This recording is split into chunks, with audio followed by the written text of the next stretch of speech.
Welcome to the Stuff and Things Podcast, your home for all stuff related to your favorite things in entertainment.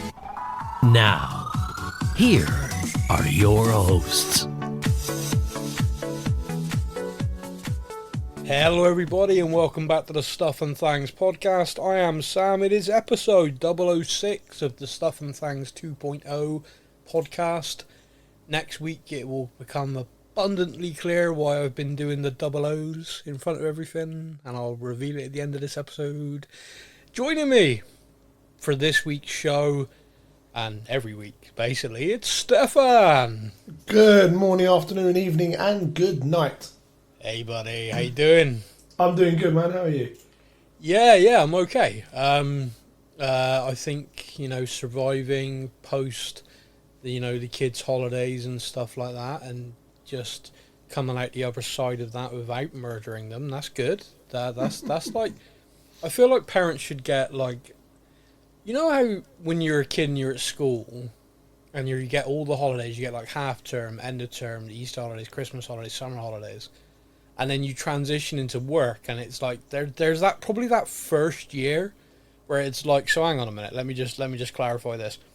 I went from a 9 till 3:30 day, basically with a lunch hour, 2 15-minute breaks or whatever, and every few weeks a week off, every few more weeks even more weeks off, and every summer I'm at home, to working even longer in the day. And I don't get that. I think there should be some sort of revolution where when the kids go back to school, September is Parents' Month. If you are a parent, you should get September off work. Fully paid. By the government. What do you think? I mean, I am on board for that. Yeah. And I think I can speak for most parents, especially if you've got like more than one and they're younger, like toddler age, or like they're pushing like that kind of. In fact, all parents, all ages. I'm fairly confident that month would be used mostly for sleeping. And perhaps repairing the house. Yeah, I like to think I'd be like out doing all this good. No, I probably would just sleep. Yeah, it would basically be catching up on some serious naps. Maybe some TV shows that you haven't been able to watch because the kids were there all the time for an entire month. I think that's the thing. Like I was lucky, kind of, in a sense of I was at work for most of the summer. Yeah. So therefore, I get that kind of. I understand fully. I get the easy ride of. I get home from work. I get like 2 hours with my little angels, and then bedtime. Little angels. and that's it. And then my wife tells me how actually no, they're not little angels. And would you believe they've done this, and this today? As I look at this little sweet thing in my arms, looking at me, going, "Daddy," and I'm like, "No, I do not believe that she smashed her sibling's head into the stairs. I do not believe she would do that." I mean, it's funny because like you get back, and they got like the kind of look of like an angel, this pristine, "Daddy, I've missed you," and all that. But then you like glance over, and like their mother is just like a quivering wreck, and you're like, something's happened. Yeah, what has happened here? Good fun. So as much as my idea for Parents' Holiday September, patent pending, I'll definitely be looking into that. I was thinking about like the start of the show really, because every week now we're doing sort of like a topic to chat about, and we'll do sort of more general things and stuff. And this week, the topic kind of drawn out of the hat, if you like, for us to do was one that I titled Indiana Jones, Past, Present, Future, and the Problem. So that's the title of the episode. Yep. For me, the Indiana Jones trilogy when I was younger was just like amazing. I loved them, and they always seemed to be on bank holidays in the UK. Like it was like you'd always find an Indiana Jones film, a bit like you'd always find like the old Bond films, Yeah. It's weird, like, because I always forget, because me and you are so close and we talk all the time, we're friends, I always forget there is actually quite a significant age difference between us. Don't age me that much. Come on, no, that's fine. That was cruel. I was going to be really nice, and at the last second went, no. Yeah, that's kind of the story of your life, and I was going to be nice, and then I thought, nah. So, anyway, ignoring him, because he's going to be 40 some point soon, and I'm going to laugh. Oh, I was wondering, because of course I wrote a load of these topics out and stuff, and I was like, bundle them in and we'll talk about them. Indiana Jones, the original trilogy, is it as big a thing for you as it was for me, or are you kind of like take it and leave it? I mean, have you even seen them? Oh, good. I love them. Because this show could have been really quick. Could you imagine Indiana Jones? Who is this? Yeah. Can you? I think Aqua did a song about some character. Is that what this episode's Dr. about? Jones. Yeah, it must be. Yeah. That's Dr. Jones to you, lady. Yeah. Hang on. Hey, lady, you call him Dr. Jones. There we go. Look at that. You didn't even know I had that. I didn't. That's impressive. That was brilliant. Well done. Yeah, you're welcome. Have you got the whoosh noise in there as well? No. I went to download it, and apparently in the UK now for sound effects like that, I got approval. I'm 18. I don't know what that's about. Oh, Anyway, that's strange. So moving on quickly. The original trilogy. So it's hilarious to me that it wasn't until I must have seen all of them like at different times 10 times by the time I was a young kid up until like being an adult. And it is amazing to me that still to this day a lot of people do not know. And even though it says it, because the dates of when it's set are in the films, that Temple of Doom isn't a sequel. It's a prequel to Raiders of the Lost Ark. Yes. Did you know that, honestly? No, I wouldn't have known that at the top of my head. That wouldn't have been one of those facts where I'm like, oh, of course it was. Yeah. No, I wouldn't have got that straight away. Yeah. So, just going to run through a few things which, when I watched them with my daughter, when she was sort of old enough to not be freaked out by them, because there's a lot of stuff in them that's a bit like, oh god. So I had to wait for her to be in that sweet spot age, which is like, creepy crawl is awesome, rather than nightmares. And then, when they come out of that sweet spot where it's like, oh my god, that's so gross, you know, girly. So I had to watch them with her when she was in that sweet spot where everything, oh, that's so gross, that's great. Oh, look at his brain exploding, that's amazing. The sweet spot, right? Yeah. So I watched them with her then, she loved them. Absolutely loved them. And what the funniest thing is I then watched them in a different way. And I don't know if you found this at all, but there are a lot of films from the 80s that I watched when I was little that when I've put them on for my kids, or any kids, so, I have realised this is really inappropriate by modern standards. Like, I feel really uncomfortable watching this. Like, I didn't realise that scene was in a PG in 1985.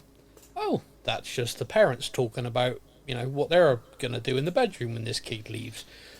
That was way too like, I could list a lot of films where I was just like, oh, wow. So I started, when I was putting these films on for her and she was younger and obviously learning new words and terms, I was very conscious when I'd watch them a bit like, okay, be mindful, keep an eye, because if there's a question coming your way, you need to be prepped, You need to know what she's about to talk. What does this mean? Yeah. Nothing.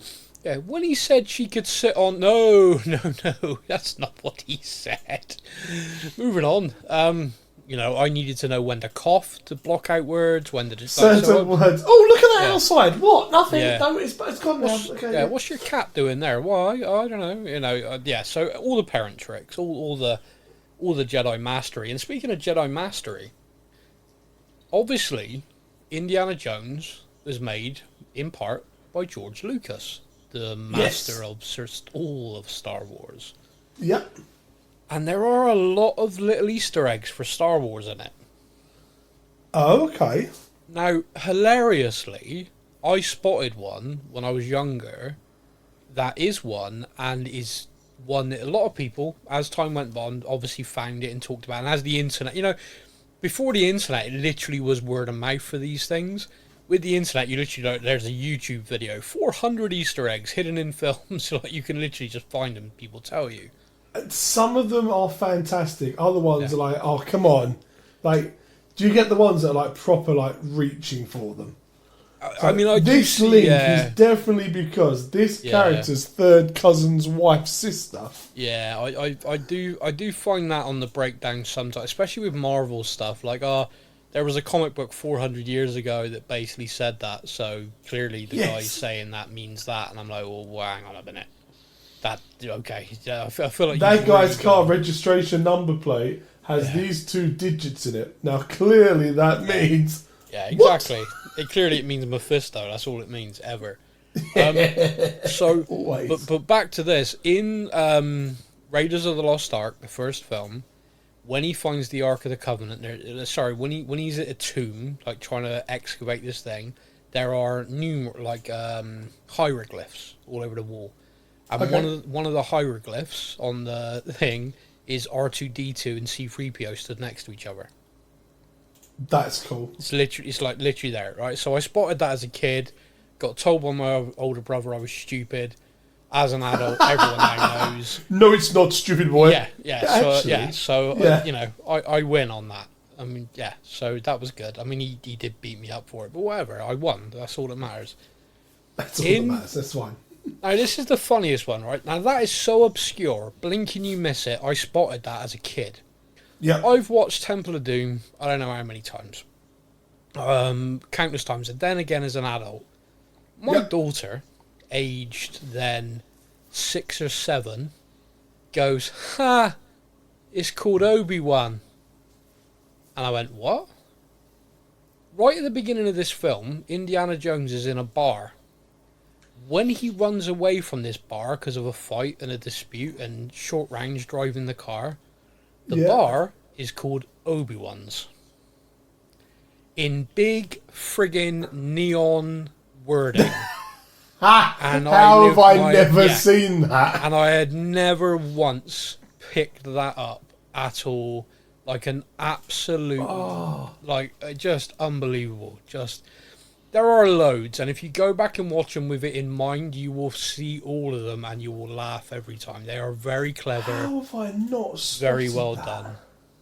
But it's hilarious. Like literally, while we're talking, just Google Obi-Wan's Indiana Jones, and as soon as you see it, your brain will register that you've seen it. If that makes sense, like you will. Yeah, I know what you mean. That is literally what it. Yeah, that is literally what it says. But in my entire life, I have not put it together. I'm Googling it now. Yeah. So there's loads of stuff like that. So go and find them. Go and enjoy them if you like stuff like that. But the original trilogy, right, really, many people, myself included, when you sort of talk about... Obi-Wan. Oh my gosh, it's told you. There. Yeah. And it literally is a neon sign. Yeah, it literally is a neon sign, yeah. Everyone, go Google that. Have some fun. Oh, wow. So it's kind of hilarious that's there, but it's when it comes to trilogies, you can I think there's always a great debate, and I know we are going to have a show on this at some point where we debate the best trilogies. And I think that original trilogy for Indiana Jones is up there. I really do. And my favourite of them is the final one, is The Last Crusade. For being a history nerd and enjoying the crusade aspect of it, to the beating up Nazis, of course, who wouldn't enjoy that, to the addition of Sean Connery as his father is just incredible. Yeah, like he is so good in it, and the interactions between the two of them are so funny. A little funny fact, they when they filmed that as father and son, and they were not far different in age. I think their age gap filming that as father and son was less than mine and yours. Oh, dang. Yeah. That's quite fun, though. I'm not sure how Sean Connery would have taken that news, but yeah, I mean, it was believable anyway. It worked, it was funny, the film was great, the trilogy was good. So that we can kind of class as the past of Indiana Jones, really. If we then talk about the present, and obviously I'm using present in a more general sense, there have been 2 more films. Yes, there has. Now, me and you, quite famously now in podcast terms with LucasFilm especially, and I'm going to have to be really careful because we're talking about them again here. We talked about Star Wars, and we talked about, the original trilogy, the prequels, and then we talked about the new sequel trilogy. And me and you, in the best way we possibly could, and trying to be as constructive as possible, pointed out all the reasons why we personally did not enjoy that sequel trilogy. I think incorrectly, you were very, very good at doing that properly. Yeah, I just basically blew a raspberry. Yeah, you went in a bit two-footed. So when you step back from that a moment, and we're now at this point of, we're talking about Indiana Jones, Lucasfilm again, and they decided to make 2 more films with obviously an aging character. The Kingdom of the Crystal Skull is kind of strange because I know for a fact that a lot of people that I know didn't enjoy it because they felt the film jumped the shark with an alien aspect. I always push back on that a little bit because it's like, well, yeah, but I mean, in the very first film, there's a heavy religious god, ghost, the Ark of the Covenant aspect, which you could argue is equally as hard to believe. I mean, this is me cancelled in some states of America right now, but you could argue that for some people. Yeah. When it comes to the sort of mythology, there is a real mythology around ancient civilizations that perhaps they were able to do the things they did because they had a little help. And that is something they used, they incorporated that into a story, and that was the story they told. Yep. For me, it didn't quite work for a couple of reasons, and I think one of them was I struggled with Indiana Jones at the age he now was, which is not fair. Like Harrison Ford at his age is doing far more than I'm doing at half his age. But it just didn't look right. It didn't feel right. Like it just kind of, it was almost like a couple of occasions. Like I just felt a little sad. Like, oh mate, you're still. It's the one where that's where his son's. That's the film with his son. He meets his son. which is another one. Which I kind of watched that movie very much thinking, okay, this is one of those passing of the torch moments. Yeah, and his son's going to carry on the journey of Indiana, and we're kind of actually watching now. It almost felt like they were trying to prove that he was too old to do all this stuff now. So that's why they had his son as a character who's going to carry the franchise forward, and it almost felt like they were trying to make you feel sorry for Indiana Jones having to do stuff at that age. No, that's not bad. And do you think then that is the direction they would have gone if not for the fact that Shia LaBeouf as an actor became somewhat problematic to studios and everyone around him? I do wonder if that's where... Because I know there was also talk about a TV show. Yeah, but they had a young Indiana Jones in it, wasn't there? Yeah, they had that for a long time, which Ryan was quite successful. But there was, we'll circle to it in a bit. There is, like when we talk about the future, there is talk about that again now. But I do wonder about that as well myself. But the film wasn't very well received. But kind of, this is kind of like one of those things again where it wasn't very well received. Me and you have memories of it of generally being a bit kind of like meh, it was okay, but maybe not, certainly not a patch on the originals. But no, I enjoyed it pretty much up until like the last 10-20 minutes. Okay. Like when it was the talking of all the alien talk and all stuff like that, and I'm kind of there going, okay, yeah, a lot of people in the world believe in aliens and all that sort of thing, and I'm happy to go with people are believing it, etc. Then when it got to the end and we kind of get this like the moment they get, and it's kind of like, oh no, you've gone from conspiracy theory people to oh look, there's an actual alien. Yeah. That's when I kind of went, oh. Okay. Well, that's interesting because that's like I said, like I was kind of like fighting against that a little bit, but that's fine, mate. I mean, I think that was where a lot of people were. But yeah, I didn't mind the whole conspiracy theory side of it. I was fine with that. Like you get conspiracy, God, put my teeth in, theories everywhere, and I have no problem with that at all. I quite like a good conspiracy, you know. So absolutely, for that part, I'm fine. It was just the ending when they actually became, look, actual aliens. But I kind of went, okay. So at the risk of getting myself in a lot of trouble here, but you didn't feel that way when the end of Raiders, when the Ark was opened? Do you know, I will be completely honest, it's been quite a while since I watched it. So there is every possibility I might have done. I just know I've watched that one more recent. Like, I think first time round watching it's the difference. Yeah, of course. Like, I think if you were to watch them all again, like tomorrow, tonight, whenever. And it was the first time watching them now, at this age, this point of time. No, I mean just like once you've watched it and you've had that initial sort of moment. Yeah. I wonder if like when you watch it again after that, do you still get that kind of actual aliens, or do you just kind of go part of the movie? Yeah, maybe. I'm not sure. I mean, I've seen those films, like the original 3. I have seen so many times. Yeah.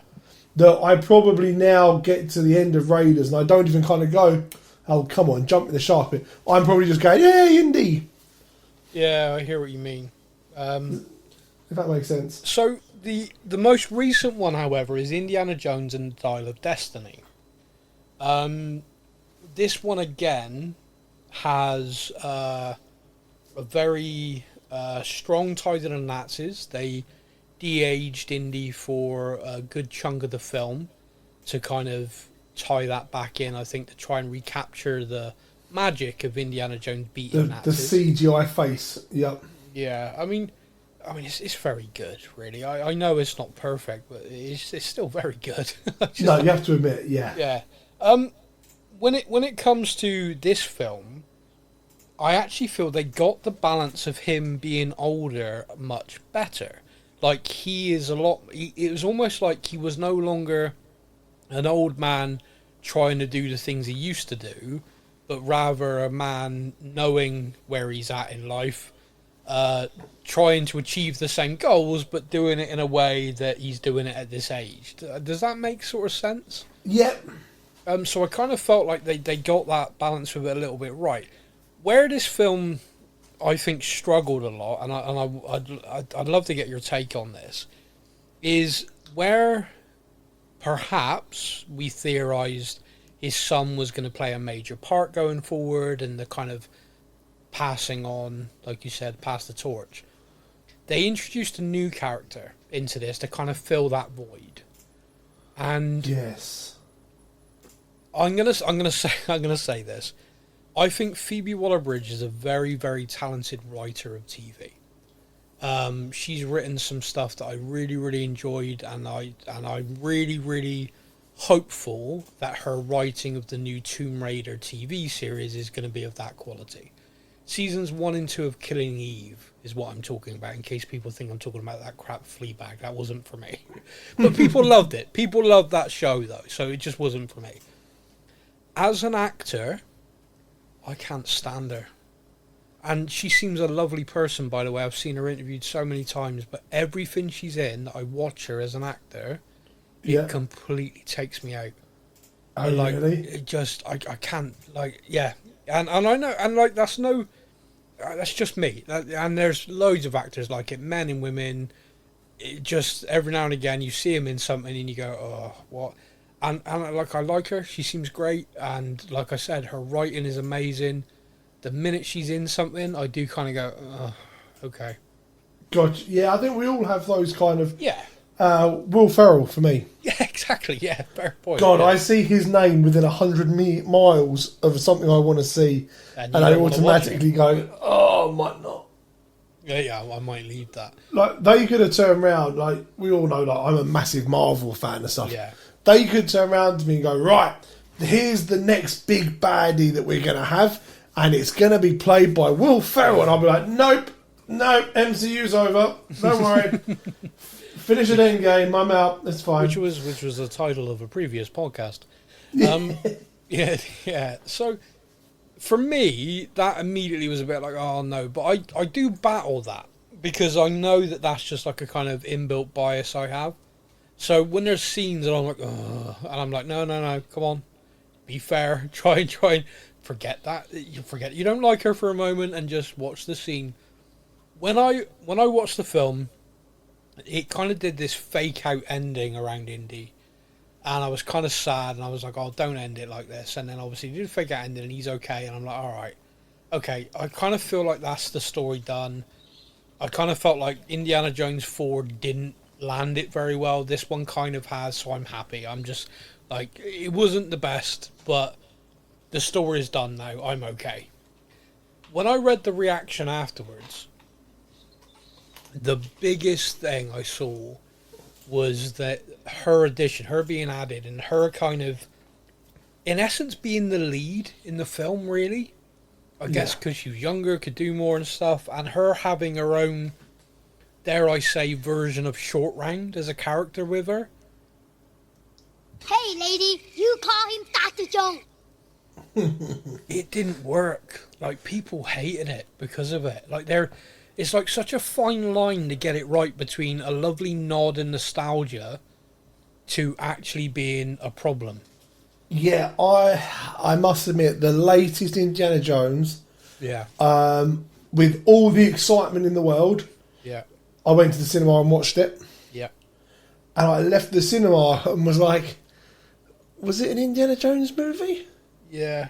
Or was Indiana Jones like a side plot to Sidekick. Yeah. take the name? He felt like the sidekick Yeah. to bring the name to the movie to get people into the cinema. Yeah, to watch a Phoebe Waller-Bridge action adventure. Yeah. Yeah, it's like, you mentioned just then, like Tomb Raider. Yeah. I remember the last Tomb Raider film that came out, and again, loved the films, loved the games, Yeah. went to the cinema and watched it, and I remember leaving that one going, it would have been a better movie if they had just called it Tomb Explorer and left the Lara Croft bit out of it. Yeah. It would have been a better movie. And I think this had the same sort of problem. If this had just been a historical action-adventure movie and had featured, even if it had featured Harrison Ford as like the old professor, you know, giving the whole nod, wink to, obviously it's Indiana Jones, but not calling it Indiana Jones, I think it would have been a better movie. Mate, I completely get you on that, and I think it's interesting because, like, people, I always look at this and I always think to myself, and we've had this conversation before about different shows and movies, which is, okay, maybe this just wasn't for us. Like, maybe we've now hit a point where the original films, like, we were younger, we watched it, and maybe it's a case of when kids watch this one, that's going to be like, oh, this is amazing. And they're going to have that same experience we had when we watched Raiders or The Last Crusade or Temple of Doom. And so I remember, like, my daughter wasn't really interested in watching it. She was just kind of like, no, I really didn't like the fourth one. Like, I'm not that fussed. And I think perhaps boredom one day, it was on Disney Plus, she put it on. She didn't finish it. She said it was boring and didn't go anywhere. Yeah, it was all about her, not him. And oh my God, have we turned into Star Wars fans? No, and this is a LucasFilm project again, so I'm trying to sidestep very, very carefully around Captain. I love the original trilogy. Why would you bring in new characters to make new ones? This is wrong. Oh my God, I am. No, it's not that, because we're not crapping on it from the point of view of everything. We're just literally saying that it just didn't work for us. Yeah. And like, I genuinely hope that a lot of other people did watch it and really enjoyed it. There's certainly people I know, family and stuff, who I talk to about films and things, just no one really liked it. And so, it was just that's weird. sad. Like I say, it was just a weird, like, there's the mark, and they shot left to it a little bit. You know? Just about missed the mark. Now, interestingly, again, did you feel that film jumped the shark with time travel? Yes. Okay, so similar to the Aliens thing with you. I remember. I have admittedly only seen it once. Yeah. I saw it at the cinema and was like, that wasn't for me, sort of thing. But I do remember sitting in the cinema going, like, thinking to myself about how the last one was aliens and now we have time travel. What could be next? Well, Indiana Jones, 65 million years ago. As you have done that so beautifully, that brings us to the next part of the show, which is the future. About a month ago now, maybe a little bit longer, there was a rumor came out that Disney are going to reboot Indiana Jones via LucasFilm. The IP is obviously worth a lot of money, but the last two films have absolutely bombed. So is there a way for them to use this character and create something new with a new younger actor for a new audience, etc., and hopefully re-engage the old audience as well, and make that sweet dollar sign for the poor people at Disney who are clearly struggling with their bonuses, etc. I would love to be struggling like they are. Oh, big time. Now, for me, maybe 5-10 years ago, the idea of rebooting Indiana Jones was hell no. Make something new, leave it as it is, it was perfect, don't touch it. Following Indy 4 and 5, I am actually more open to that idea, and now I'm wondering if they've done it to me on purpose. They've made two movies that you go, ooh, TV series. Yeah, I'm kind of like, oh, so hang on, is there a different option? Because the interesting rumours are, and again, total rumour from Hollywood, which, pinch of salt, I guess. But the rumours are Lucasfilm are currently developing several ideas. One of them is a new trilogy with a new actor, not remaking the original trilogy, but trying to create new stories using the actor, possibly maybe focusing purely in that era that everyone kind of liked when he was battling the Nazis, trying to track down artifacts and things like that. By the way, do you want to know an actor who is the favourite, if they reboot it for films, to be cast as Indiana Jones? And I genuinely saw this, and my first reaction was, oh, that's quite good. And then I was kind of like, oh, actually, I don't know. And I'm still completely 50-50 on it. I go from that's amazing to that's awful. See, like my brain at the moment, thinking of what Hollywood's like, is kind of bouncing between Tom Holland or Henry Cavill. Henry Cavill. That's kind of where my brain's going. Like, which one of those two is going to fit this better? Okay, well, I think if you're casting any form of comic book film right now, you're basically between those two. But yes, with Indiana Jones, the person who is currently the bookie's favourite for a rebooted Indiana Jones is Chris Pratt. Oh. Star-Lord from Guardians of the Galaxy fame. Jurassic Park, the last three films. Yeah. I mean, in fairness, he played that sort of character in those Jurassic Park movies. Oh, I think he could do it. I think he could play that sort of character. And he would have the humour behind it. Yes. As well as the action adventure fighting. You are exactly where I'm at, which is, oh, that kind of works. But the initial reaction is, oh, hang on, maybe, oh, yeah. You'll go round in circles, trust me. I've done it loads. It's crazy. You'll drive yourself mad. But the one thing I would say is it wouldn't immediately make me switch off. Like, you hear reboot, and dare I say, you hear, Indiana Jones is going to be rebooted, and because we're rebooting it and we're making it in 2025, we've decided that the character is now going to be a woman, and it's going to be this, going to be this, going to be this, and immediately you go, well, even if I personally just think, oh, okay, I'll be worth watching, I know straight away it's going to get destroyed, and it's not going to work. No one's going to watch it, and you're just going to hear moaning from start to finish because people will have immediately decided they're going to hate it before even one scene has been filmed. And me and you have talked about this a few times. Like, people literally will make up their mind on something based on, and I hate using this word, oh, that's woke. Straight away. Right? God, I hate that word so much.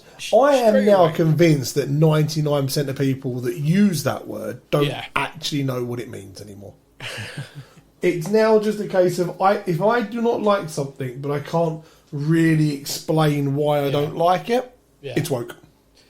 I mean, me and you have gone into a lot of discussions about Disney especially, where they clearly went through a phase of, it felt like they were so focused on inclusivity and diversity, they forgot to tell a good story. And then they did remakes like Latin White and the 7 Not Quite Short People. And then me and you had that conversation on the lines of, which is, if the story is good, it doesn't matter that someone's gay, lesbian, trans. It doesn't matter if someone identifies as this or someone doesn't want to be called he, she. It doesn't matter any of that, because you're engaged in the story.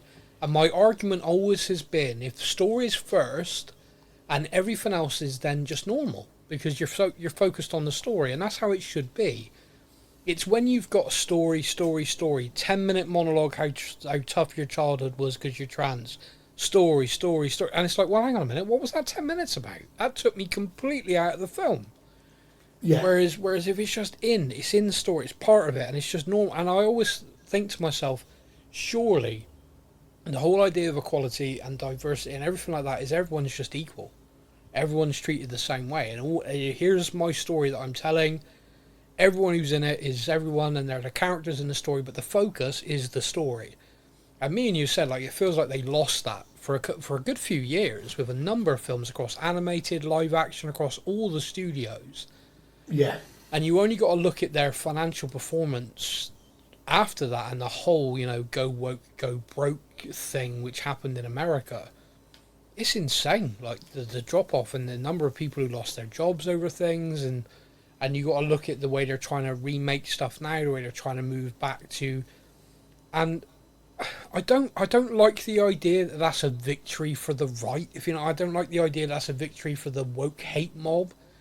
I prefer to think of it as a victory for common sense in storytelling, which is if you tell a good story, everything just happens and you absorb it all. Now, I know for a fact you do not like the film I'm about to discuss, which is The Eternals, which is an MCU film. Yeah. You have a lot of problems with that film based around the pacing, the storytelling, and you've said, and I've said, that the way they wanted to tell that story needed to be an 8-episode miniseries, not a 2, nearly 3-hour film. Yes. That's your view on it.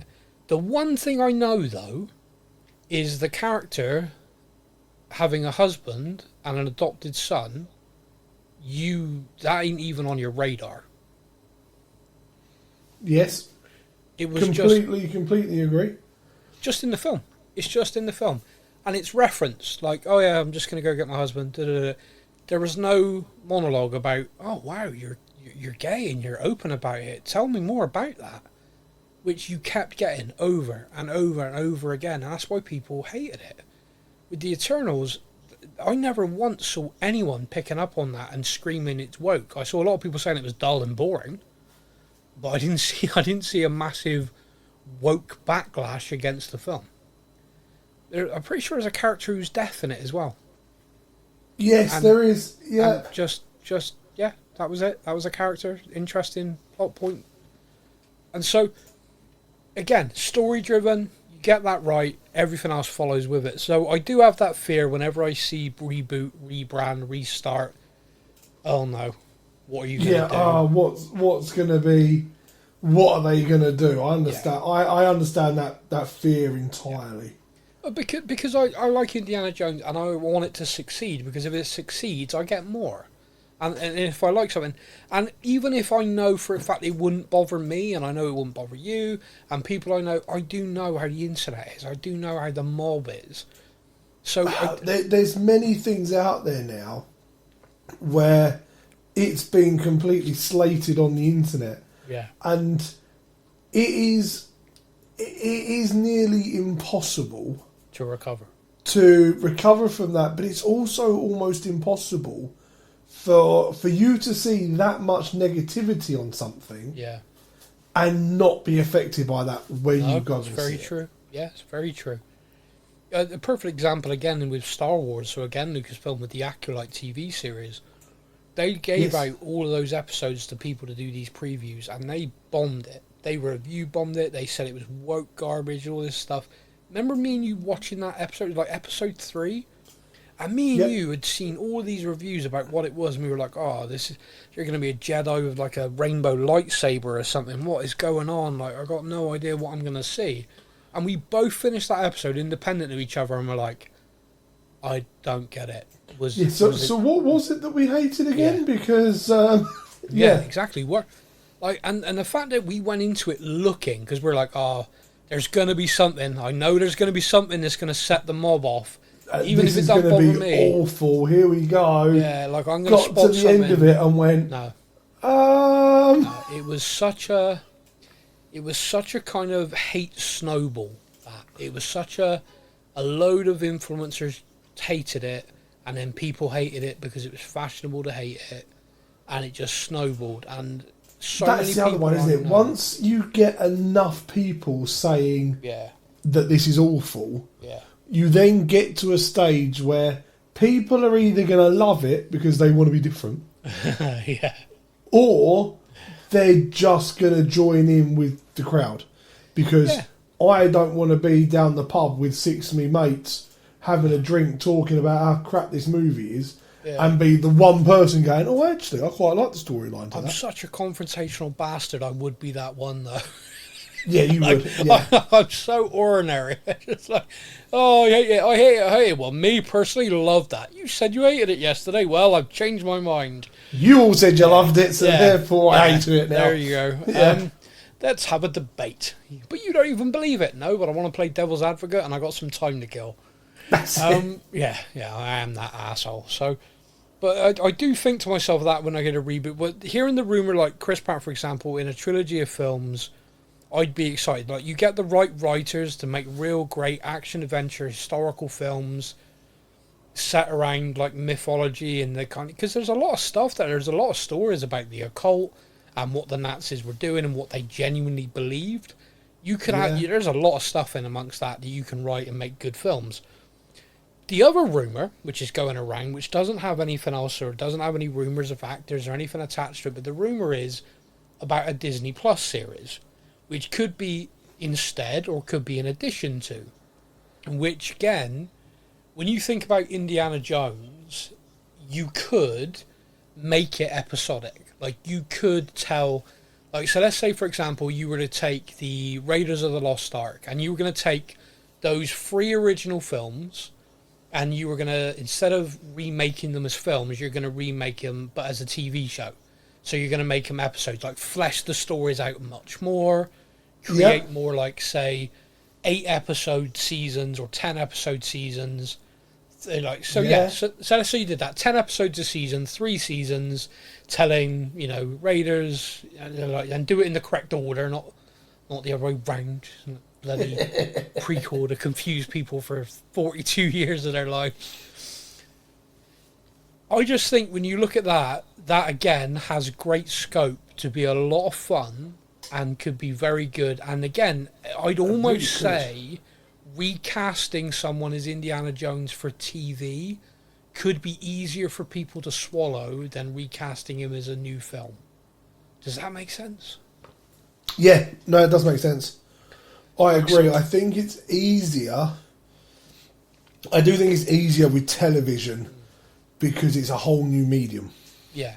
And then, I think it'd be a lot more acceptable of, they're now doing a TV show instead, so... And if it's successful, then you could then maybe look at it and go, okay, all right, people enjoyed that. How about we now also do a new trilogy as well with an actor or whatever? But you've got to be careful with that, though, because if the TV show is good enough that it gets you a lot of praise and you start going, oh, actually, we could make a movie out of this. Yeah. To then recast... Yeah. And have Indiana Jones as someone else, you've then got that risk of, well, this isn't the person that made us all fall back in love with Indiana Jones. You're absolutely right. Yeah, I mean, you do then create. You'd almost, if you want to do both, you'd almost need to be doing both alongside each other. But you run the risk of crapping. You would need on, to have, at the least, you would need to have is a time difference. Yeah. So, like, you would have to have. Say you go with Chris Pratt in the movies. Yeah. Chris Pratt is what, 40s? I'd say he's got to be, but while you're talking, I'll look that up for everyone. You know, so you could have a 40-year-old Indiana Jones played by Chris Pratt. You could then get a young up-and-coming actor who could then actually play a 20-year-old Indiana Jones, kind of starting off his career and stuff, and make a really good TV show from that. Just pause in a second. How old do you think he might be? I'm 42. Chris Pratt, I thought he was probably like between 43 and 46. 46. He's 46. There you go. Yeah. Very good. I'm happy with that. That was a good guess, wasn't it? Yeah. But yeah, if you had a 40-year-old in the movies and you made like, you know, a 20-year-old starting off sort of TV show, that works. If you try and have a 40-year-old TV show and a 40-year-old in the movies with just different actors, you start going, wait a minute. So almost actually you would need to go back to the young Indiana Jones thing. Okay, I mean that could work. I just kind of feel like you're then remaking two things, if that makes sense. I've got to be honest with you, I don't think I ever watched the young Indiana Jones stuff. It was watchable. I think by modern standards it's quite naff. But it was. But I remember as a kid, I think it was on ITV in the UK. It was like Saturday afternoons, and you know it was Indiana Jones, man. You know, but as a kid, so. But then, I don't know. It'd be interesting. But like you said, I do think you're right. I do think you need to have that separation. But I think the key question is, I am not adverse to them rebooting it now. What about you? I would be happy. I think because of how the last two movies were. Yeah. I think they've done us. They were so smart. Now the thing would have to be. Yeah. It would have to be a reboot, not a remake. Yeah. I agree. Yeah. If you try and remake the same films, younger cast, I think I'd be completely disengaged. Yeah. But if you were to reboot it. That could work. Yeah, get some good writers because there's loads out there. Phoebe Waller-Bridge, great writer. Don't put her in it. Anyway, do not make her Indy Jones. Do not make her. Oh God, don't. That just sent a shiver. So the final thing we're going to talk about with regards to Indiana Jones. You're going to do it, yeah. I am. So there's a TV show called The Big Bang Theory. Love The Big Bang Theory. And if you've never seen it, this is going to be fun. If you have seen it, you know exactly where I'm going. Yep. There's a character in there whose favourite film is Raiders of the Lost Ark. His name is Sheldon. He's dating a lady called Amy, and he is so proud to watch his favourite film with her for the first time. And he puts it on, and he's smiling the whole way through because he loves it. It's perfect to him. Everything's amazing. And like all of us, if you've ever been dating someone and there's something like a film that means a lot to us, you want that person to like it, enjoy it. So when it finishes, you're almost like, come on, you liked it, right? You liked it, and you want to talk about it. You kind of want to engage. And she's like, yeah, it's fine, other than the plot point. And so I was like, look, it's the brainchild of Steven Spielberg and George Lucas. There's no way there's a problem with this film. Come on then, what is it? And she says the words which have now haunted the fandom of Indiana Jones ever since, which is he plays no part in the outcome of the movie. And I'm going to say this again. If you've never watched The Big Bang Theory, or perhaps you've missed this episode and you've never seen this anywhere, I'm about to possibly ruin this film for you. Yeah. But Indiana Jones in The Raiders of the Lost Ark is completely inconsequential to the outcome of the movie. Because without him in it, without him interfering or getting involved whatsoever, the Nazis would have gone looking for the Ark, they would have found the Ark, they'd have taken it to the island and opened it, and they all would have died the exact same way. The only difference that Indiana Jones brings is he then takes the Ark after they've all died and gets it locked up in a warehouse. And the it hurts, that, but it's so true. In that episode, it's so funny because they're all talking about it and they're trying desperately to be like, no, because Indy did this. And they're like, yeah. Oh, no, wait, because it doesn't matter that he did this because this happened. They're all like, oh, crap. And I have done that same thing. I've seen people online talk about this. I've debated it with people. I've gone around in circles, and it is just a funny, hilarious thing that I'm sure you could do with lots of films and lots of TV shows. But just on that one particular film, it is so true. He literally plays no part in the outcome of the film. It's a fun ride following him along. But actually, yeah. There is 0 point of him being in it. It's insane. It's hilarious. And again, I'm going to say this. If you hadn't seen The Big Bang Theory and you've just heard that for the first time, please don't send me hate mail, all right? It is something that's been out there for years now. Don't hate me for bringing it up. Speaking of sending in hate mail, you can get in touch with the show via a whole variety of means. You can email me, which is sam@stuffandthangspodcast.com. It's a long address, but once you typed in there once, you can save it. sam@stuffandthangspodcast.com. Email in, plenty of people do. Always fun to hear from you. You can also get in touch via the podcast app. I know a lot of people like to use that, especially with the Pandora app in the USA and Canada. You can get in touch via the socials, direct message by all means, comment on any of the posts. You can also join us on our Discord server. The Discord server at the moment is going through some sort of maintenance phase. But check the podcast descriptions every single week.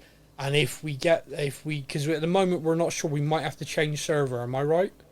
Potentially, yeah. Potentially. Long story short, I set up the Discord server for Stuff and Things 1.0. Yep. Between 1.0 and 2.0, I had an email hacking, and I lost access to the majority of all social media and everything else, and had to remake everything. Yep. Discord being one of those that I no longer have access to. Yep. And cannot even reset a password to because the clever hacker changed everything. So unfortunately, it means that we cannot make the changes we need to that server. So there's a possibility we may have to set up a new one. So, but check the podcast descriptions every single week. It will be a link in there, and so you will find it. And if you're on the existing one, you will obviously get a notification from us if we are having to switch it. So yeah, there'll be something. An invite will be set out. Exactly. But yeah, next week's show, and everyone's about to realise why I've been doing this every week. So next week is episode 007.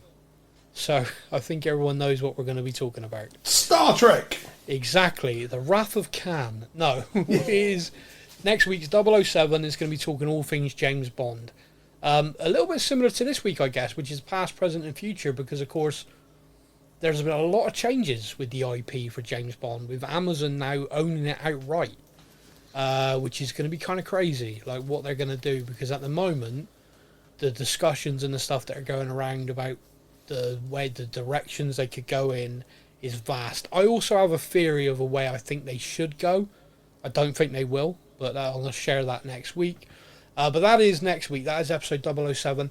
One of the things we're doing, and I've mentioned it every week and I'll keep going, the 10th episode, and every 10 episodes in our new format, we're going to hand it over to our listeners. We're going to hand it over to you for any questions.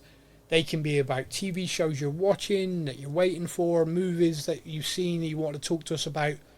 You can talk to us about the topics that we're discussing. You can get in touch, like if there's a question you've got, we'll do it on the every 10th show. So literally a Q&A session every 10 episodes of this new format. Get in touch. You can do it via any of the means I just said, and I'll compile it. Me and Stefan go through them. They can be questions to us if you want, but try and keep it clean nowadays, please. The last one we did of these got absolutely off the rails, and if we're going to do it every 10 episodes, let's try and keep it on the tracks this time, people. But that is it. That is our show for this week. I will say goodbye to everybody, but as per our new tradition, I'm going to hand you over to say his final words are from Stefan. So, goodbye everybody, and remember, your skeleton is always wet. Thank you for listening to the Stuff and Things podcast. We hope you enjoyed the show. You can find us on Facebook or online. Simply search the Stuff and Things podcast to join in our conversation every week.